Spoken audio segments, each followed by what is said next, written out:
سپاس بۆ ئێوە سبەینی لە ئەمریکادا ڕۆژێکی نوێ دەبێت. ڕێبەری دموکرات نانسی پیلۆسی خۆشحاڵی بۆ ئاکامەکانی هەڵبژاردننی نیوەی خۆلی سەرۆکایەتی دەربڕی کەوای کرد دموکراتەکان لە ئەنجومەنی نوێنەراندا دیسان دەستی باڵایان هەبێت. دموکراتەکان توانیان سەرکەوتنی خۆیان لە بەرامبەر بە سەرۆک ترامپ بخەنەگەڕ لەبەرەوەی دەنگدرانی خانم و لایەنگرانی گۆڕانی کۆمەڵایەتی پشتیوانیان لە کاندیداکانی وەک ئایانا پرسلی کرد. ئێمە پشتڕاستمان کردەوە کە بۆی هەیە ئەوە وەک ڕەشترین کات لە مێژوەکەماندا بێت، بەڵام ناهێڵین وای لێبێت و بە جێگای ئەوە ئێمە نەک لە ڕێگای ترسمان بەڵکو لە ڕێگای هیواکارمان پێناسە دەکرێن. سەرۆک ترامپ ئێستا ڕوبەڕووی داهاتووی ژمارەیەک پلانی یاسایی و چەندین لێکۆڵینەوەی ڕاگیراون کە دموکراتەکانی ئەنجومەنی نوێنەران دەستیان پێکردووە، بەڵام سەرۆک ترامپ هەروە بەرهەڵستی دەکات.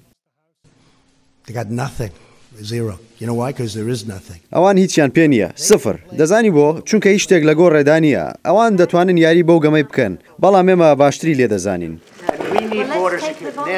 ترامپ و ڕێبەرانی دموکرات هەر پێشتر ناکۆچیان سەبارەت بە بودجە بۆ دیواری سنووری هەیە و ئەو توێژێنەرە دەڵێت ئەوەش نیشان دەدات کە دەمەتەقەی دووپارتان بەڕێوەیە. دیموکراتەکان بێگومان لە زۆرینەی خۆیان کەڵک وەرەگرن بۆ ئەوەی هەندێک جیاوازی لەگەڵ داناڵد ترامپ زەق بکەنەوە و لێکۆڵینەوە لە بەڕێوەبەرایەتەکەی بکەن و پاشان ئەو ساڵ بەرەو هەڵبژاردننی سەرۆکایەتی 2020 دەچین کەوا بێت ئەوە ساڵێکی گواستنەوەیە. لەبەرەوەی کۆمارەکان کۆنتترۆلیان بەسەر کۆنگرێزدا نیە، ڕەنگە ترامپ لەگەڵ دموکراتەکان هەندێک سازانی هەبێت.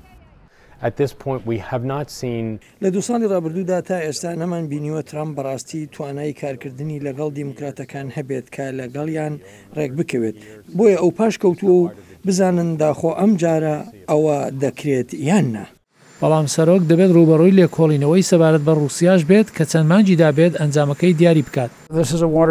ئەوە ساڵێکە قەیرانی بۆ سەرۆک ترامپ تێدایە. مەبەستم ئەوەیە ئەو بەرەنگاری هەر شتێک بێت کە رابەرت مولەر سەبارەت بە ترامپ دەیانڵێت، پێم وایە ساڵێکی سەخت دەبێت بۆ ئەو.